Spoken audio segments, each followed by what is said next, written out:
Boa tarde. Eu sei que é difícil depois do almoço. Boa tarde. Boa, estamos cá todos então. Vamos então dar início ao primeiro painel da tarde, Tempo, Trabalho e Felicidade. E para moderar esta mesa chamo o professor Rui Santos.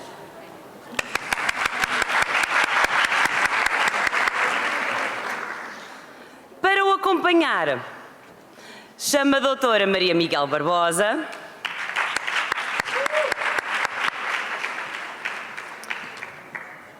a enfermeira Carmen Garcia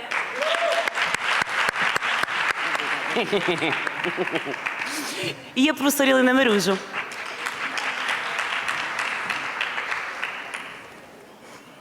É tudo teu.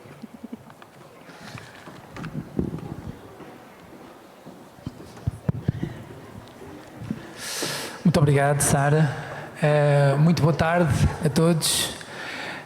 Depois do almoço, espero que estejam todos mais recompostos para este início de tarde com um painel muito sugestivo. Aliás, tem o subtítulo deste mesmo congresso: Tempo, Trabalho e Felicidade.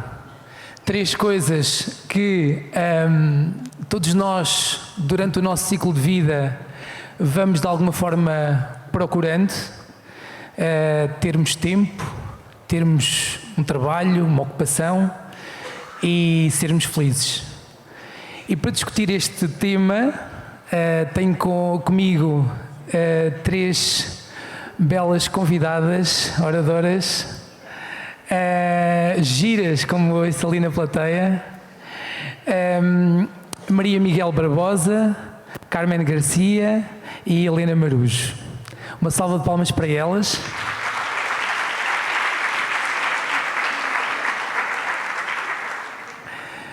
Vamos dar início então a este painel com a Maria Miguel Barbosa. A Maria Miguel Barbosa tem doutoramento em Gerontologia pela Universidade do Porto, membro efetivo da Ordem dos Psicólogos Portugueses, é mestre em Psicologia Clínica e da Saúde pela Universidade da Beira Interior, pós-graduada em Neuropsicologia Clínica e pós-graduada também em Gestão de Equipas de Cuidadores. Investigadora e colaboradora em diversos projetos científicos da área dos cuidados e da comunicação.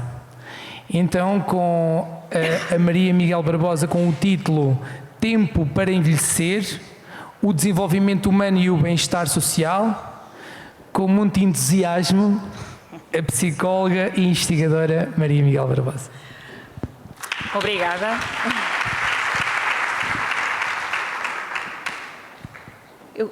Ok, pronto. É mesmo esta a palavra com a qual eu vou começar.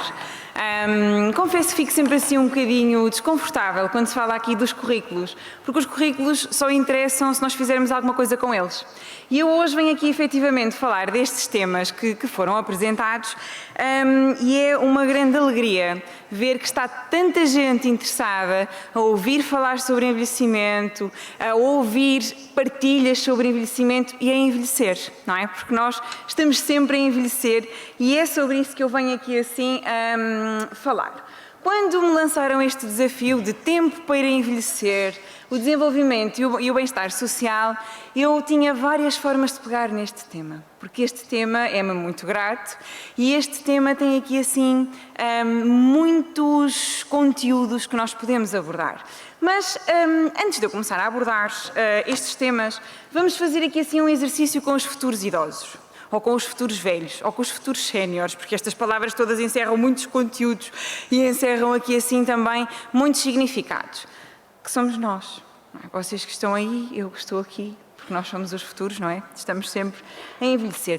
Vou-vos pedir que durante 30 segundos, e é este o tempo que eu vos vou dar, fixem esta lista de compras, ok? Fixem, não apontem.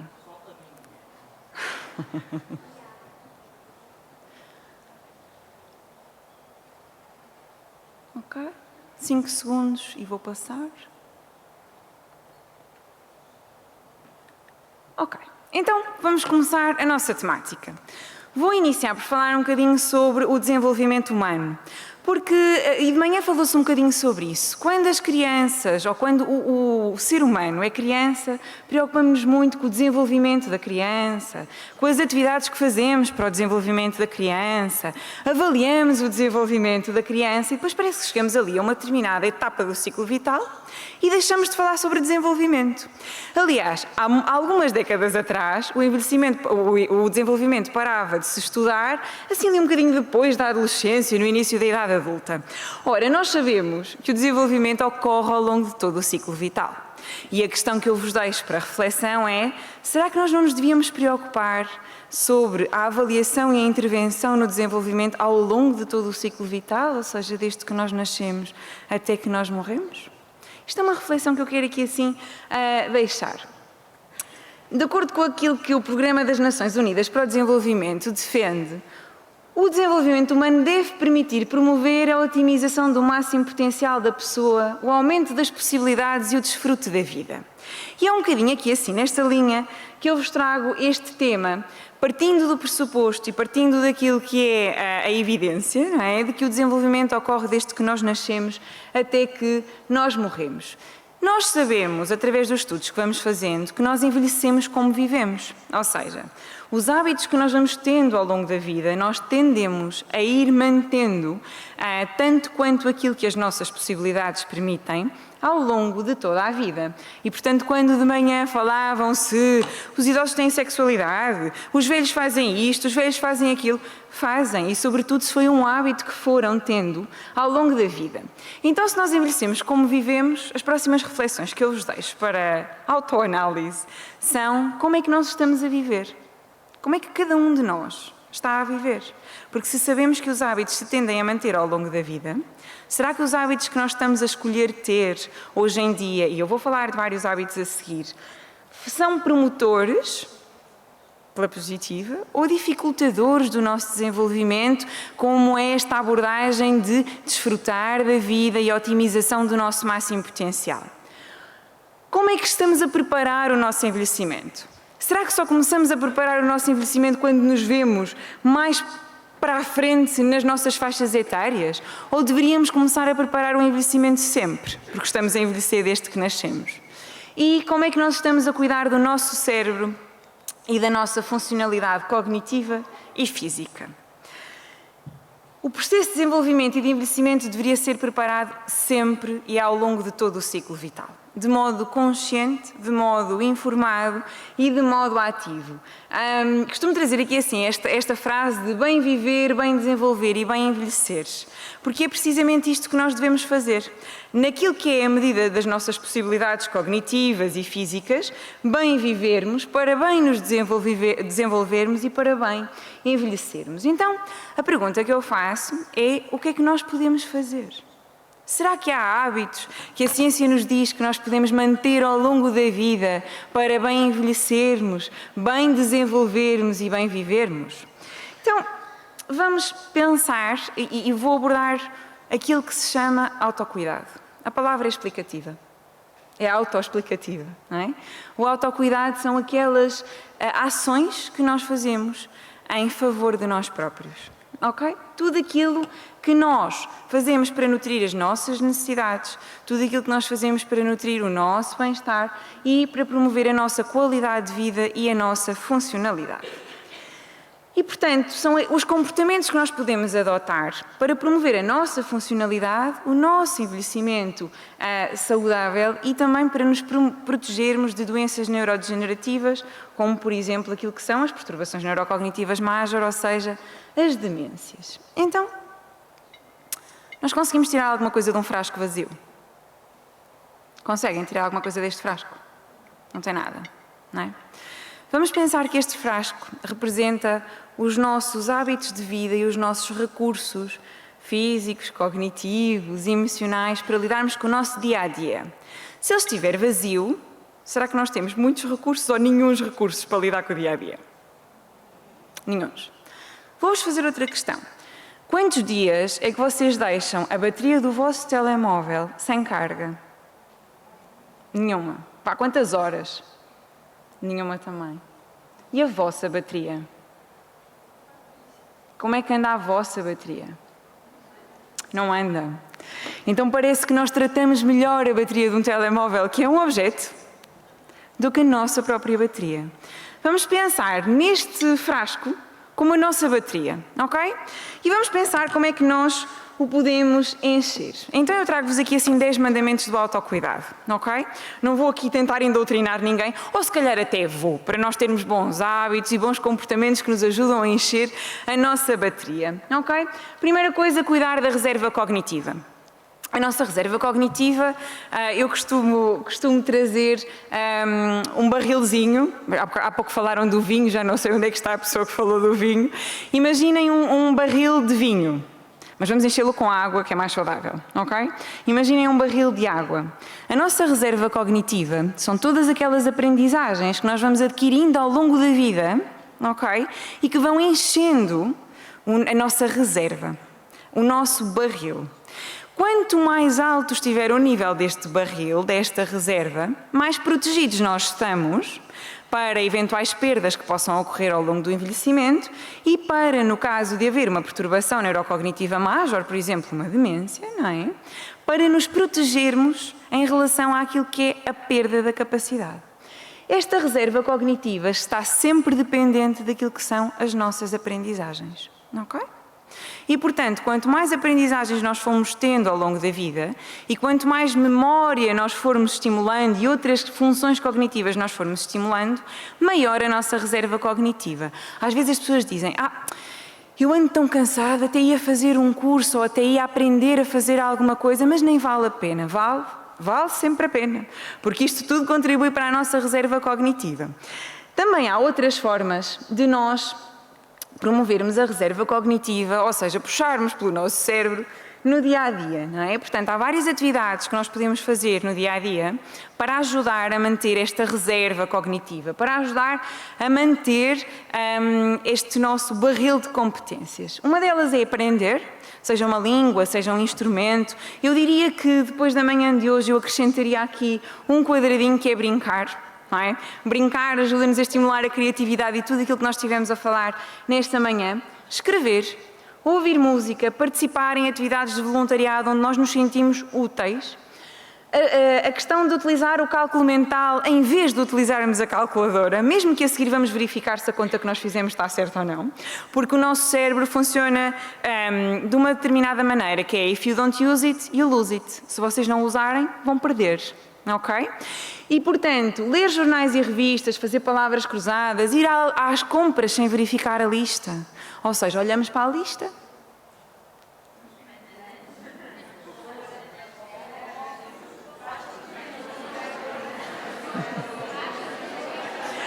Em grupo é fácil. Fazermos a lista de compras, imaginarmos no supermercado quais é que são os sítios onde eu tenho que ir, vou às compras e só no fim é que eu vou verificar se tenho tudo ou não. É uma boa forma de nós puxarmos pela nossa cabeça, ok? Ela está aqui. Está bem, agora vocês estão a identificar o que é que vos falta nos vossos carrinhos, não é verdade? E, portanto, cognição estimulada, funcionalidade otimizada. E já podemos encher aqui assim o nosso frasquinho com esta atividade, ok? O segundo mandamento do autocuidado é sorrir. Nós sabemos que quando sorrimos e rimos, produzimos endorfinas e reduzimos o cortisol e outras hormonas responsáveis pelo stress. Os meus vizinhos devem me achar um bocadinho estranha, porque eu às vezes saio muito cedo de manhã a caminhar e assim. Eu não vou às 6 da manhã caminhar com um sorriso na cara porque me apetece. Eu vou para que me apeteça durante o dia todo eu estar motivada e com muita energia, ok? Sorrir ajuda-nos a produzir as endorfinas, ajuda-nos a regular as emoções e estes neurotransmissores têm um grande impacto na forma como o nosso cérebro funciona e como o nosso cérebro se desenvolve ao longo da vida. Sabemos que pessoas que sorriem e riem mais são mais saudáveis e tendem a viver mais tempo, de acordo com os estudos que vamos fazendo. E, portanto, o sorrir é apenas e só precisamos esticar os lábios para cima, não é? Estiquem lá, façam lá, ok? Simples, não é? Mostrar os dentes, mesmo que não queiramos mostrar os dentes, sorrimos um bocadinho mais fechado, mas sorrir é o segundo mandamento do autocuidado e, portanto, já conseguimos continuar a encher o nosso frasquinho de recursos. Como terceiro mandamento do autocuidado, trago-vos aqui o elogiar e reconhecer o valor próprio. As pessoas tendem a ser muito autocríticas e muitas vezes aquilo que nos acontece é que damos muito mais impacto aos pensamentos negativos que temos sobre nós próprios e damos menos valor aos pensamentos positivos que podemos ter, não é? E, portanto, isto é algo que se trabalha e é algo que se pode desenvolver. O nosso discurso tem um impacto muito grande no nosso cérebro e, portanto, também temos muitas vezes de educar o nosso cérebro a fazer de maneira diferente. Como quarto, falta-me aqui o terceiro, e agora vou pôr o quarto. Como quarto mandamento, ter uma alimentação equilibrada.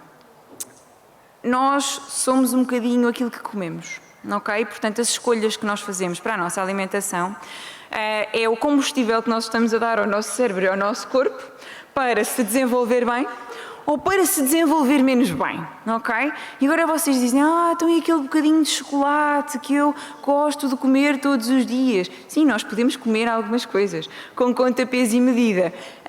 O chocolate tem aqui assim um papel importante, mas não é o chocolate, aquele chocolate que nós comemos assim de leite, é o chocolate acima de 70% de cacau, porque o cacau tem uma substância que se chama triptofano, que é precursor da serotonina e que também nos ajuda aqui assim a regular as nossas emoções e ajuda-nos também no nosso sono. Quando é um quadradinho, não é o quadrado grande, é o quadradinho pequeno, ok? Muitas vezes as nossas opções em termos daquilo que é a alimentação vão influenciar a forma como o nosso cérebro e como o nosso corpo está a funcionar. E, portanto, hidratar-se também é muito importante. E, portanto, temos aqui assim o quarto mandamento. Quinto mandamento, praticar exercício físico. Sabemos que as caminhadas de 7 a 10 minutos reduzem a probabilidade de termos demência no futuro. E também já influenciam algumas questões em relação à morte súbita. São só 7 minutos.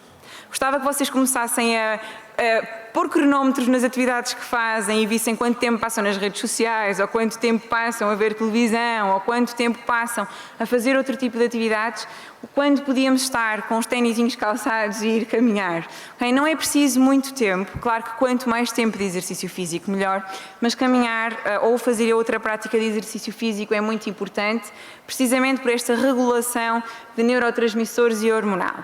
Também podem dançar. E de manhã foi aqui um exemplo incrível, todo aqui o auditório esteve a dançar, ou pelo menos a mexer-se ao som da atividade incrível que se fez de manhã. E, portanto, pôr o nosso corpo a mexer é muito importante. Como sexto mandamento, dormir bem. O sono é afetado por muitos... O sono é afetado por muitos hábitos. E o sono é afetado por muitas situações na nossa vida, sejam situações emocionais, sejam situações ambientais ou sejam situações biológicas. Se não dormimos bem, devemos fazer uma avaliação do nosso sono. Ir a uma consulta do sono, não é? Através do nosso médico de família ou de outra maneira, para avaliarmos a forma como estamos a dormir e onde é que temos de intervir, porque o sono é o nosso melhor seguro de vida e, portanto, devemos dormir bem. Quando não devemos dormir bem, devemos avaliar e intervir a esse nível. A higiene do sono são aqueles comportamentos que estão na nossa mão e que nós podemos controlar. E, portanto, eu deixo-vos aqui assim 4 dicas. Só estão ali 3, mas vou-vos deixar 4. Tomar refeições leves à noite. Usar a cama apenas e só para dormir. Não devemos trabalhar na cama, não devemos lanchar nem comer na cama. Relaxar antes de ir dormir e algo que eu acho que é muito importante e que não está aqui, que eu depois irei acrescentar, que é a questão dos ecrãs. Os ecrãs devem ser desligados, sejam lá quais forem os ecrãs, computador, telemóvel, televisão, devem ser desligados pelo menos 1h30 antes de nós irmos dormir, porque sabemos que os ecrãs e a sua luz, que é um bocadinho mais azulada, faz com que nós deixemos de produzir melatonina e outras hormonas que nos vão ajudar a dormir. Às vezes nós só não estamos a dormir bem porque estamos expostos a este tipo de luz e aos ecrãs antes de irmos dormir. Como 7º mandamento, tirarmos tempo para nós próprios. Tirarmos tempo para nós próprios, e isto também tem a ver com alguma gestão daquilo que são as nossas tarefas, é muito importante. Tirarmos tempo para nós próprios deveria ser uma prioridade, e às vezes não é necessário muito tempo, às vezes é só necessário tempo para pararmos. Então, eu paro um bocadinho. Às vezes é necessário tirar tempo para parar.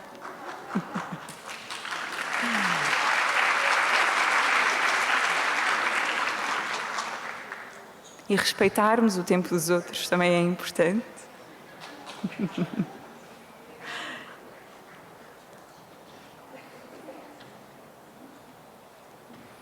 Tirarmos tempo para nós próprios e sermos a nossa própria prioridade. Nós somos a pessoa mais importante das nossas vidas. Às vezes as pessoas dizem, não, são os meus filhos, ou são... Não, reparem, nós somos as pessoas que estão connosco próprios desde que nascemos até que morremos. E se não formos a nossa própria prioridade, como é que podemos cuidar dos outros?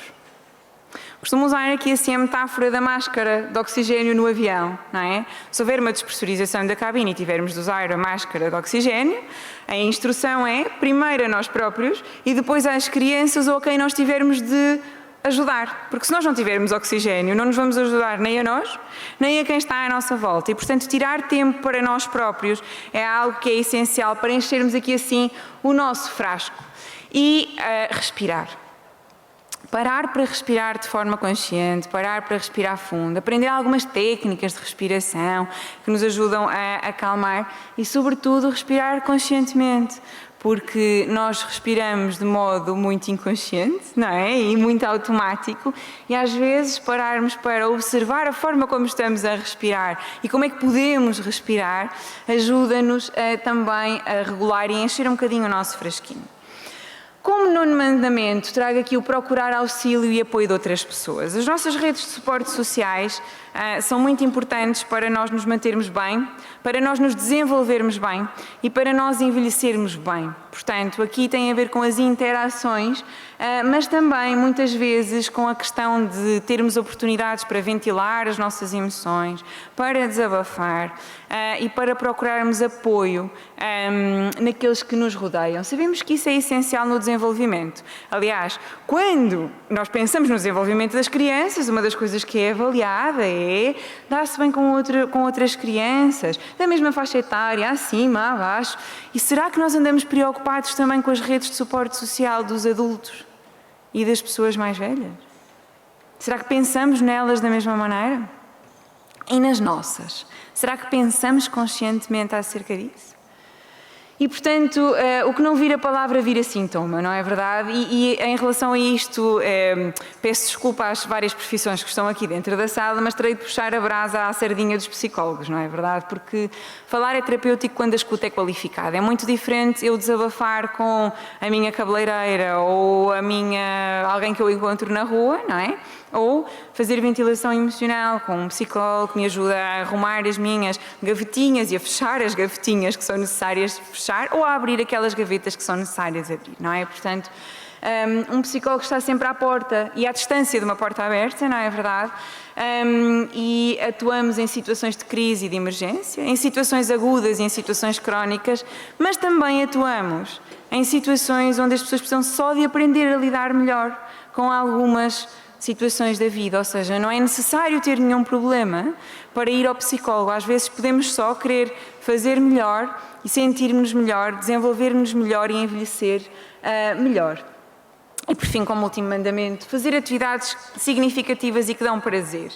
E atividades ao sol, porque o sol ajuda-nos a produzir vitamina D e a vitamina D é muito importante para a nossa regulação emocional. Portanto, a ideia que eu vos quero trazer aqui em relação ao tempo, ao envelhecimento, ao desenvolvimento, à felicidade, não é? Que é aqui assim a temática, mas sobretudo ao desenvolvimento ao longo da vida, é que vocês encham o vosso frasquinho do autocuidado. Porque quando nós andamos de frasquinho cheio e de bateria carregada, andamos melhor. E, portanto, voltando aqui assim àquilo que é a definição do processo de desenvolvimento e de envelhecimento, não é? Que deve ser preparado ao longo do ciclo vital para conseguirmos promover uma otimização do máximo potencial, o aumento das possibilidades e do desfrute da vida. E ligando aqui ao tema que me trouxe, que é o bem-estar social, se nós todos conseguirmos potenciar o nosso desenvolvimento ao longo da vida em termos individuais, nós vamos estar também a contribuir para o bem-estar social. E, portanto, há várias coisas que estão na nossa mão. Eu posso não conseguir ter estes hábitos sempre, todos os dias, mas pensarmos de modo consciente sobre os hábitos que nós vamos tendo, as escolhas que estamos a fazer, os comportamentos que estamos a ter, pode influenciar aquilo que é o nosso desenvolvimento e o envelhecimento. E, portanto, é controlar o que podemos controlar, porque o que não podemos controlar, controlado está. E o problema é que passamos muitas horas da nossa vida a tentar controlar o que não é controlável por nós. E esquecemos de controlar as coisas que podem ser controladas por nós, ok? Que é a gestão do nosso próprio comportamento. Tem aqui assim a listinha, não é? Portanto, recapitulando, cuidar da nossa reserva cognitiva, sorrir, elogiar e reconhecer o próprio valor, ter uma alimentação equilibrada, praticar exercício físico, dormir bem, tirar tempo para nós próprios, respirar, procurar o auxílio e o apoio de outras pessoas e fazer atividades significativas e que dão prazer. E, portanto, cuidarmos de nós é cuidarmos do nosso desenvolvimento, cuidarmos de nós é cuidarmos do nosso envelhecimento e também dos nossos futuros cuidadores, caso necessitemos deles. E, portanto, bem viver, bem desenvolver e bem envelhecer. E como diz o Alexandre Kalash, que é alguém tão querido para quem trabalha na área da gerontologia, quanto mais cedo se começar, melhor e nunca é tarde demais. Portanto, se ainda não pensam conscientemente acerca do vosso desenvolvimento ao longo da vida e do vosso envelhecimento, porque envelhecemos desde que nascemos, comecem. Ainda se lembram? Então vá.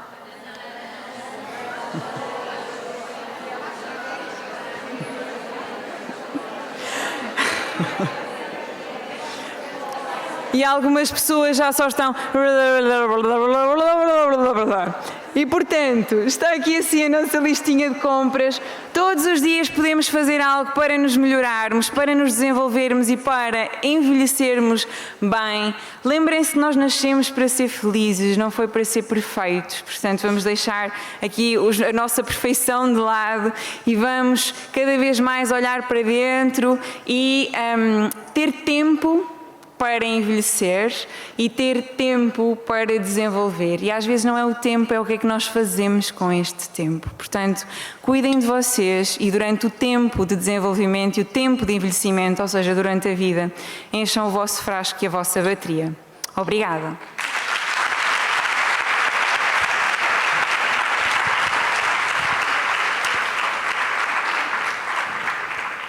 Muito obrigado, Maria Miguel Barbosa, por este momento, por esta comunicação, por nos fazer perceber e pensar que o nosso desenvolvimento é realmente desde o momento em que nascemos até morrermos e que estes mandamentos podem e devem, se calhar porventura, fazer parte do nosso dia-a-dia. Obrigado pela comunicação. Vamos agora dar então seguimento a este nosso painel. E agora vamos estar com Carmen Garcia, enfermeira e escritora, que traz então um tema: trabalhar para os mais velhos, cuidando dos outros. Eu vou passar a apresentar a Carmen Garcia, enfermeira, 37 anos, mãe do Pedro e do João. O Pedro, de 6 anos, é surdo profundo com implante coclear. Trabalhou durante 11 anos num hospital do Serviço Nacional de Saúde, sempre na área dos cuidados intensivos. Em 2021 deixou a carreira hospitalar e passou a dedicar-se apenas à enfermagem, na área que mais a apaixona, a geriatria. Trabalhou numa ERP até ao início de 2023. Atualmente, a sua atividade profissional está centrada no projeto de inteligência artificial Alice, a parceria entre a empresa Dexis e a Universidade de Évora, destinada a apoiar e a capacitar idosos e cuidadores informais. Autora da página A Mãe Imperfeita, tem mais de 190 mil seguidores no Facebook e 106 mil no Instagram.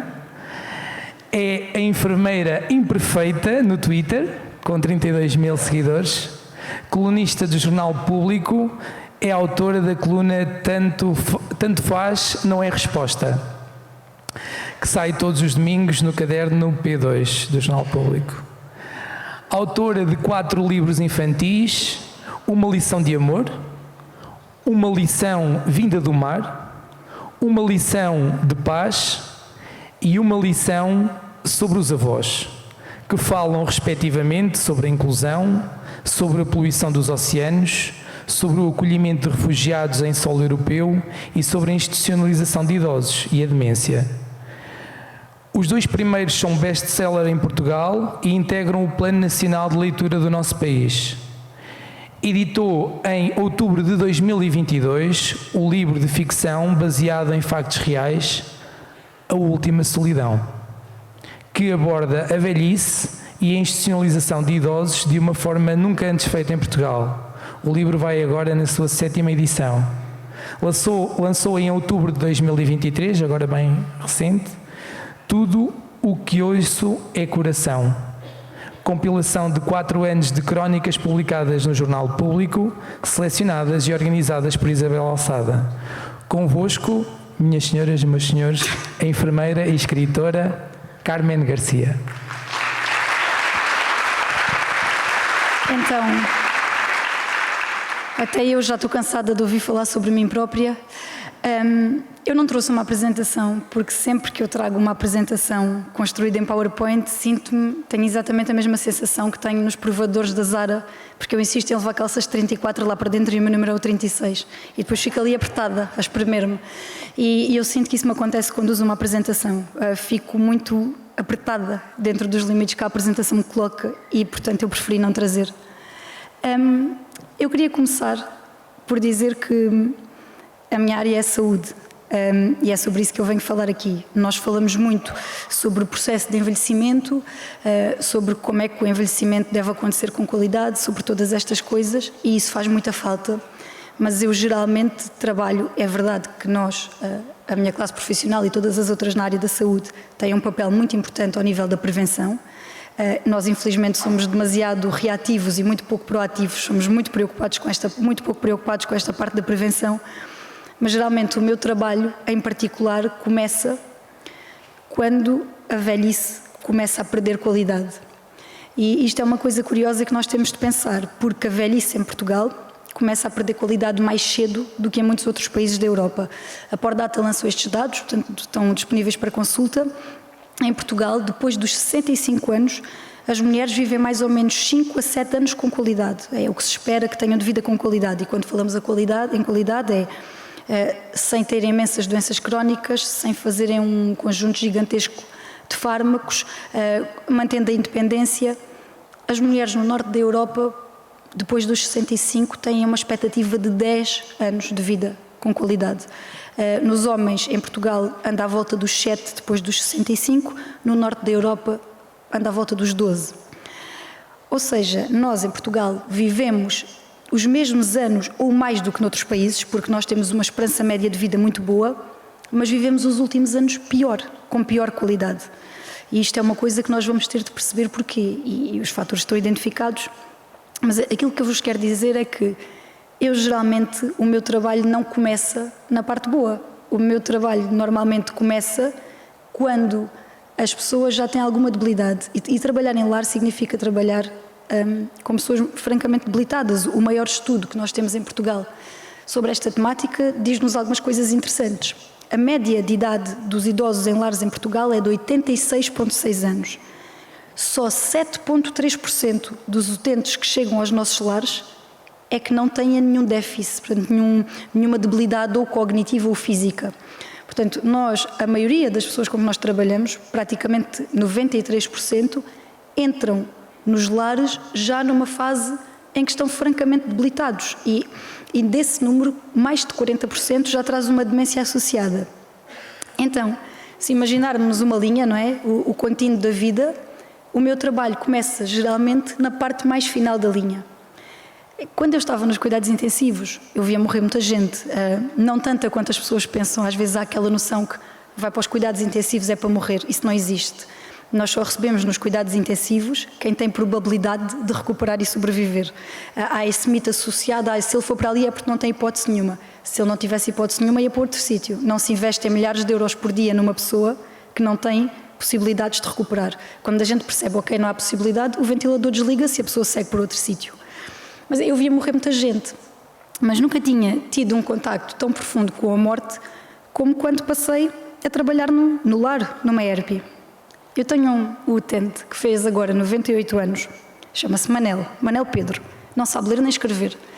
Foi trabalhador rural quando era muito novo, depois emigrou para a Suíça, onde, diz ele, foi ensinar os suíços todos a trabalhar. Ele era pedreiro. E uma coisa curiosa sobre o Manel é que ele nunca foi ao médico. Nunca. Ele nunca entrou num consultório médico. Ele gosta bastante de enfermeiras, não pela razão que possam estar a pensar, mas porque ele teve um irmão com poliomielite e ele gosta muito das vacinas. Ele não toma um único fármaco, eu nunca lhe consegui dar um Benuron, mas todos os anos o vacino contra a gripe. Portanto, vacinas, sim. Fármacos orais, não. E o Manel, às vezes já o noto assim mais cansado, e uma vez tive uma conversa interessante com ele, porque, não sei, neste conceito de lar que nós temos, não é, daquela sala grande, que parece aquela antecâmara, sabe Deus do quê? Eu uma vez perguntei ao Manel, tinha falecido o senhor que se costumava sentar ao lado dele. Ele disse, Manel, o Manel com essa idade não é como se estivesse sempre a ver a mulher da foice ali atrás da esquina. Não tem medo, não pensa muito nisso. E ele disse-me uma coisa incrível que foi, e atenção que ele não sabe ler nem escrever, mas ele disse-me, Carmen, só tem medo de morrer quem também teve medo de viver. Eu fiz tudo aquilo que tinha para fazer na minha vida.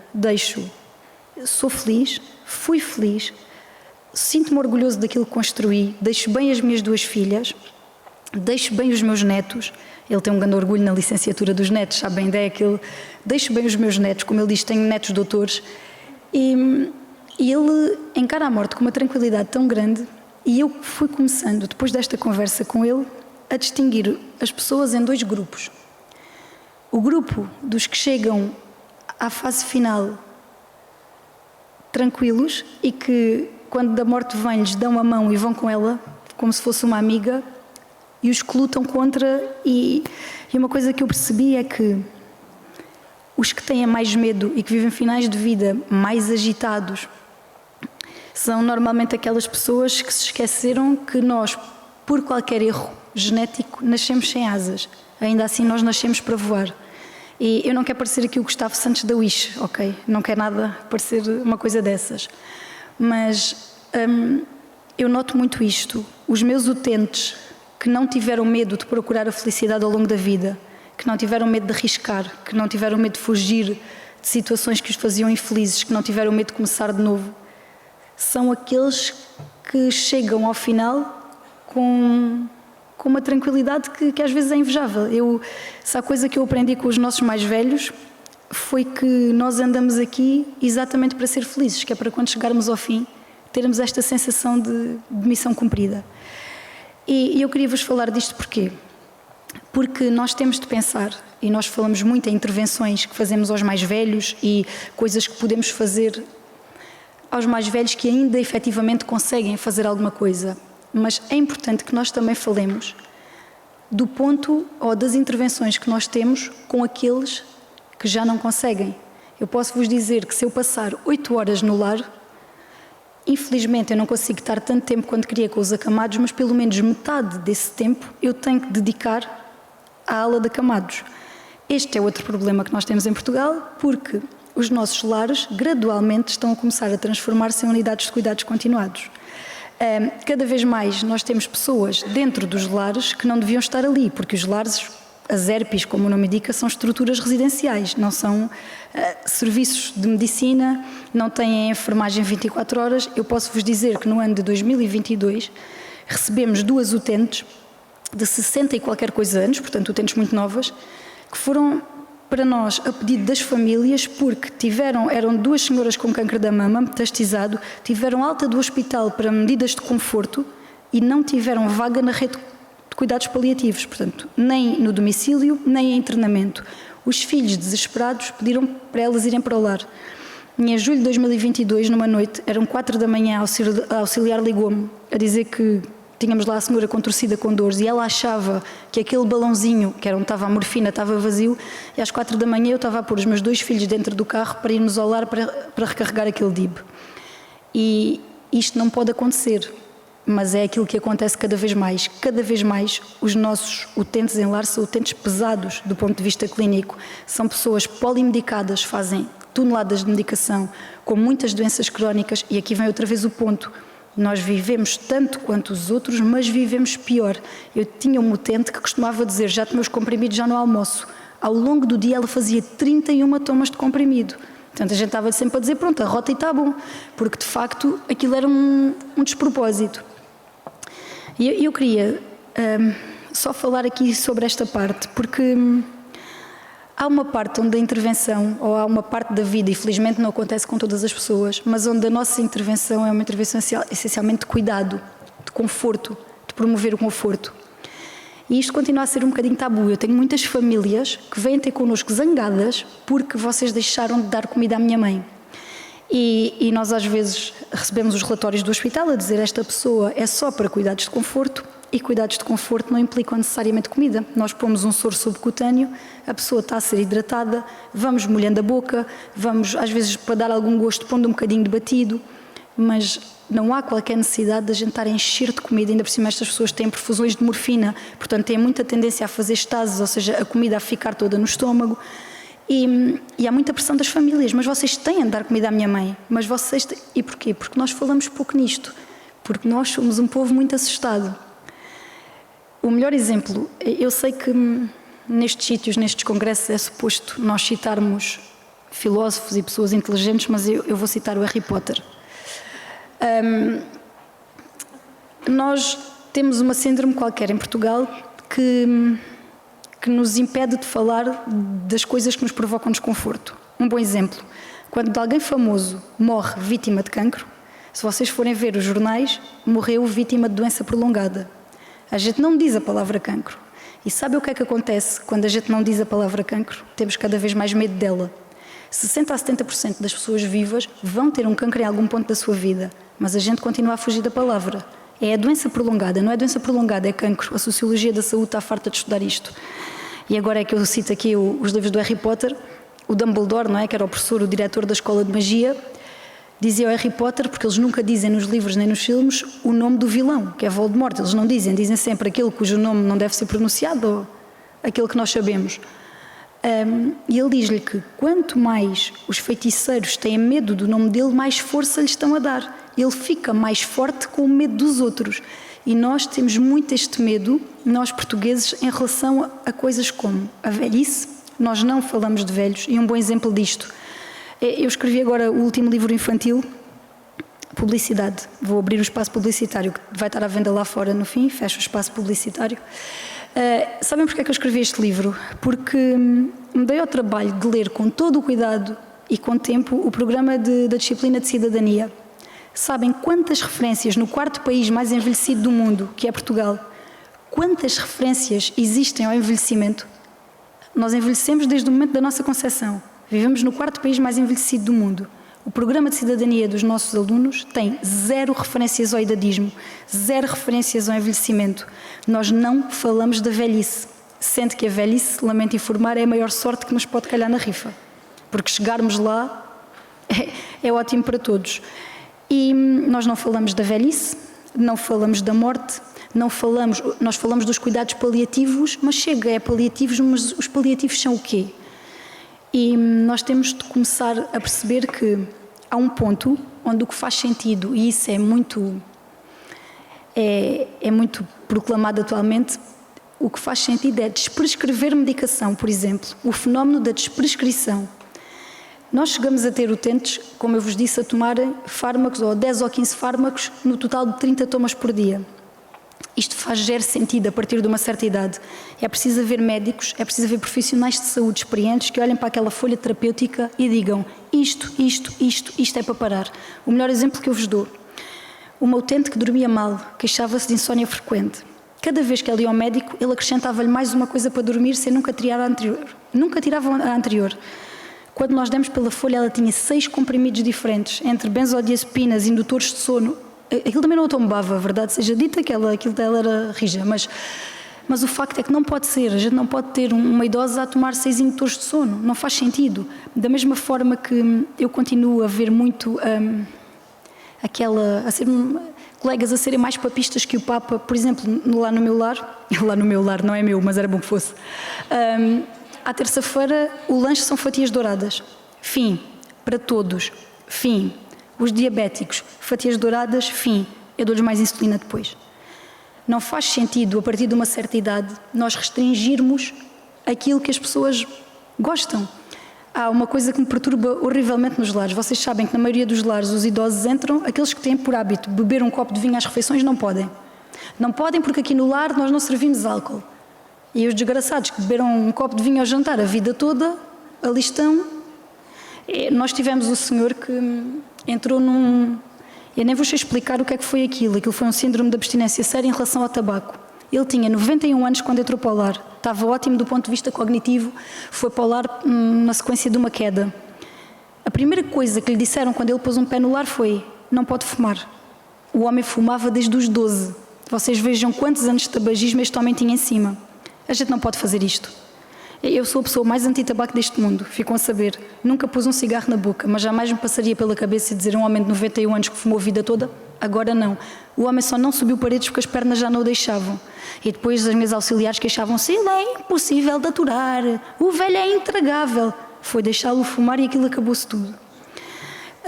Há um ponto da vida ou um ponto na prestação de cuidados, onde nós temos de deixar de ser mais papistas que o Papa. E pegando aqui na prestação de cuidados, para não me alongar, há outra coisa que eu queria falar muito.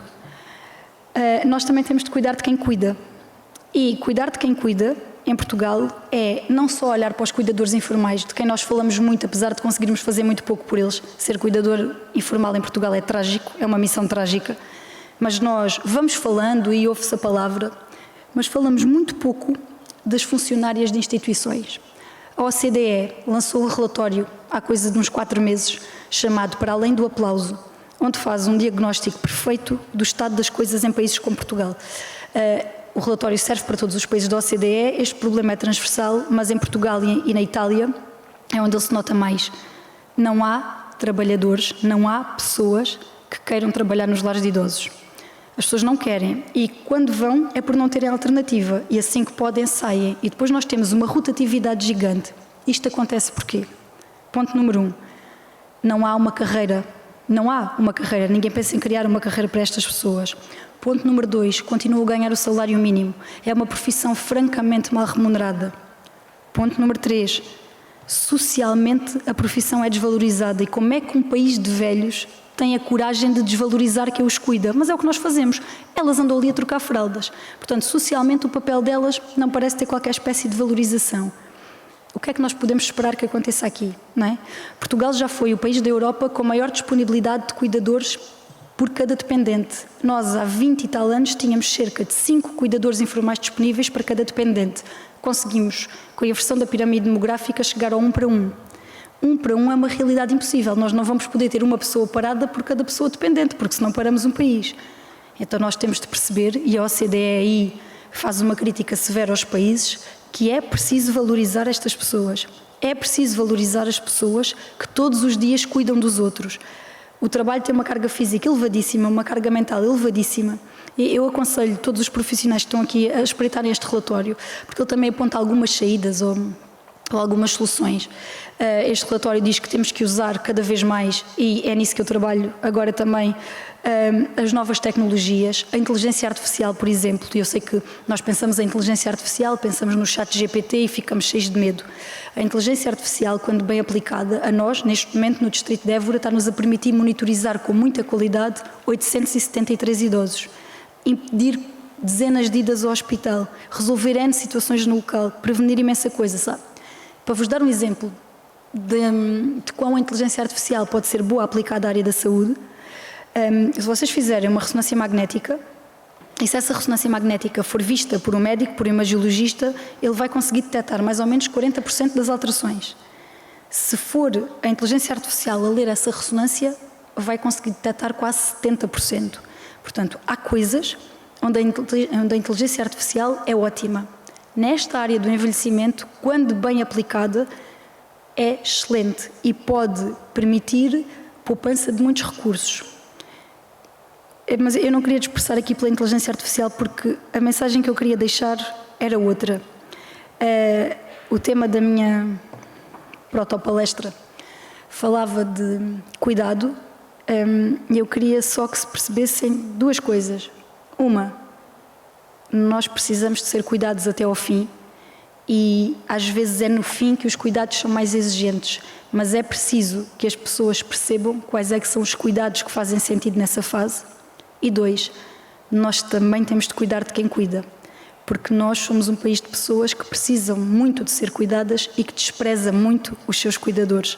É preciso nós começarmos a respeitar mais os mais velhos, isto é chavão, toda a gente que está aqui sabe isto, mas temos de começar a respeitar muito mais, quer dizer, muito mais, não comparativamente, mas muito mais do que respeitamos atualmente quem cuida. O papel do cuidador, seja formal ou informal, é particularmente importante e é preciso que nós passemos a respeitá-los.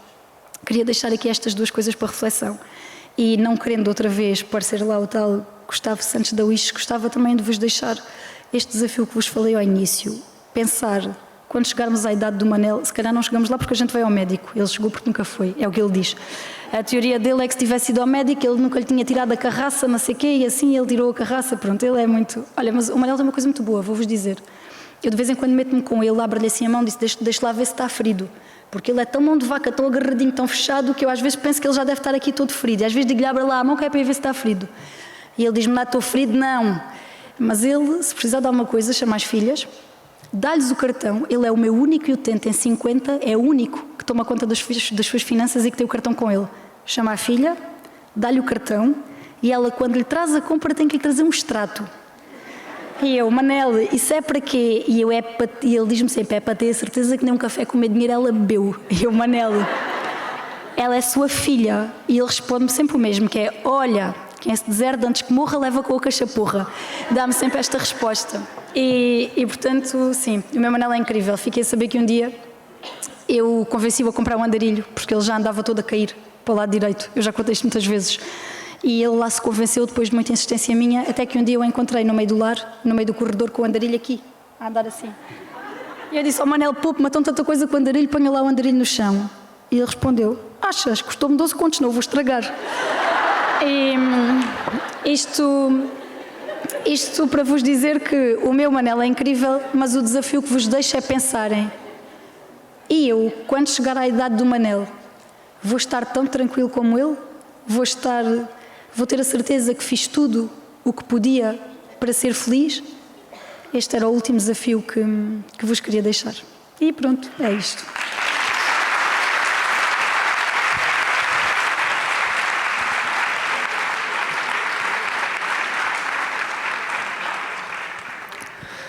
Muito obrigado, Carmen, por estas partilhas, por estas histórias, por nos trazer estes assuntos também tão sensíveis que às vezes evitamos pensar e aqui escutamos a cru aquilo que muitas vezes não queremos desenvolver ou não queremos abordar. E muito obrigado pela comunicação. Vamos então agora passar para a próxima comunicação, que vem pela professora e investigadora Helena Marujo, com o tema Felicidade da Teoria a Propostas Práticas. Vou então passar a apresentar a professora Helena Águeda Marujo, que é doutorada em Psicologia, Psicoterapia e Aconselhamento Educacional pela Faculdade de Psicologia da Universidade de Lisboa. É professora associada no Instituto Superior de Ciências Sociais e Políticas da Universidade de Lisboa, onde exerce os cargos de coordenadora científica da pós-graduação em Psicologia Positiva Aplicada e onde é investigadora integrada no Centro de Administração e Políticas Públicas de Lisboa. É titular da Cátedra Unesco em Educação para a Paz Global Sustentável da Universidade de Lisboa e é membro do Conselho Consultivo da International Positive Psychology Association, da direção da European Network of Positive Psychology, da Medical Advisor Commission, da Make-A-Wish International e da Taos Instituto Latino-Americano, Portugal e Espanha. É autora de inúmeras obras científicas e de divulgação da ciência, teve como publicações mais recentes, em língua portuguesa e em coautoria, o livro Humanizar as Organizações, Novos Sentidos para a Gestão de Pessoas, da editora RH, e da editora Pacter, também o livro Educação para a Paz Global Sustentável, Complexidades e Contributos. Convosco, a professora e investigadora Helena Maruz.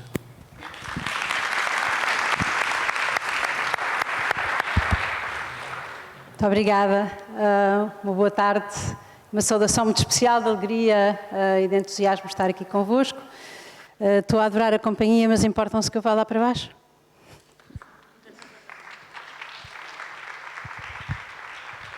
Pedi a luz na sala, pode ser? Então, a felicidade. Eu comecei a minha carreira académica como investigadora a estudar a depressão. Que é que as pessoas perdem o sentido da vida. E essa compreensão levou-me a também tentar perceber aquilo que temos estudado muito menos e o que é que nos dá propósito, e o que é que nos faz sair da cama de manhã, e o que é que nos mobiliza, energiza. E dediquei os últimos 25 anos da carreira, eu já sou sénior, exatamente a investigar aquilo que faz as pessoas estarem mais felizes, quer do ponto de vista individual, quer do ponto de vista do impacto que isto tem para a comunidade, para as nossas vizinhanças, para as nossas famílias, para os nossos contextos laborais, para as nossas nações. E pegando um bocadinho em pedaços daquilo que a Maria e a Carmen nos trouxeram com tanto brilhantismo, vou-vos trazer de uma forma muito breve a teoria e a prática da felicidade. Tenho 10 minutos, portanto, acho que vamos conseguir, não? Então, da teoria dizer que, e a Maria já tocou estes temas, eu conheço a Maria desde uma outra altura da vida dela, há muitos anos, e foi uma alegria hoje reencontrarmos aqui. Mas quando pensamos na questão da felicidade, a primeira coisa que a investigação claramente mostra é que o que faz mais diferença na nossa longevidade, na nossa saúde e no nosso bem-estar ou na nossa felicidade é precisamente a qualidade das relações que estabelecemos com as outras pessoas. As relações positivas são o fator mais significativo para impactar saúde, longevidade e felicidade. E, estranhamente, foi talvez aquele que nós mais estragámos, mais destruímos no contexto de uma economia neoliberal, que nos pôs muito a olhar uns para os outros numa perspectiva competitiva, numa visão muito mais individualista, e isso esgarçou aquilo que parece ser, de acordo com a investigação atual, claramente o que vale a pena apostarmos, que é como é que estamos a fortalecer a qualidade das relações uns com os outros. E quando pensamos nesta perspectiva da qualidade da nossa maneira de dar atenção uns aos outros, nos ouvirmos e escutarmos, de nos amarmos, de sermos mais fraternos ou mais generosos, vamos percebendo que há dimensões que, se quisermos, podemos descrever em duas avenidas que nos ajudam exatamente a fortalecer esse caminho, sendo que as pessoas que se dizem subjetivamente mais felizes, quando perguntamos às pessoas quão felizes é que estão com a vida, e nós investigadores andamos a perguntar estas coisas, aquilo que vem ao de cima habitualmente são dois aspectos fundamentais. Por um lado, o sentir. E ambas tocaram de formas muito diferentes, mas neste aspecto, como é que nós vivemos emocionalmente o nosso cotidiano? E aquilo que sabemos, e a Maria trouxe-nos, já falou aqui nos neurotransmissores e no funcionamento do nosso cérebro, é que quando nós fazemos coisas que nos fazem sentir bem, que nos trazem prazer, há respostas do nosso organismo que ativam aquilo que são os nossos antidepressivos naturais, os nossos analgésicos naturais, as endorfinas, as serotoninas, a oxitocina que é a hormona do amor, que está muito elevada quando estamos apaixonados, que é ativada quando damos um abraço sentido a alguém, quando fazemos contacto ocular com o nosso animal de estimação, que hoje já se pode vender na internet em spray, comprar na internet porque se vende em spray, mas são de facto respostas fisiológicas para a nossa experiência subjetiva emocional. Portanto, eu sinto-me emocionalmente bem e isso ativa no meu organismo uma reação que nos traz saúde e que nos traz longevidade. Há estudos que apontam para cerca de 10 anos de vida a mais e com qualidade. 10 anos de vida a mais. Aqueles de nós que alimentamos diariamente emoções positivas, comparativamente com deixarmos crescer as negativas, a rabugice, a queixa, a zanga, a irritação, e conseguirmos fazer este trabalho, que é um trabalho às vezes difícil, de alimentar a nossa experiência emocional positiva ou ter uma boa dieta emocional, ajuda-nos de facto a ter mais saúde e também melhora a qualidade das relações com os outros. Esta diferença de quase 10 anos de vida é maior do que a diferença entre fumadores e não fumadores, que é cerca de 7 anos e meio, mais ou menos, em alguns estudos. Então estamos só a falar da dimensão emocional. E eu estou-vos aqui a falar também, não apenas enquanto investigadora nesta área, mas também na minha experiência prática. Faz hoje 3 anos que o meu esposo, com quem partilhei a vida, 45 anos, faleceu com um cancro. E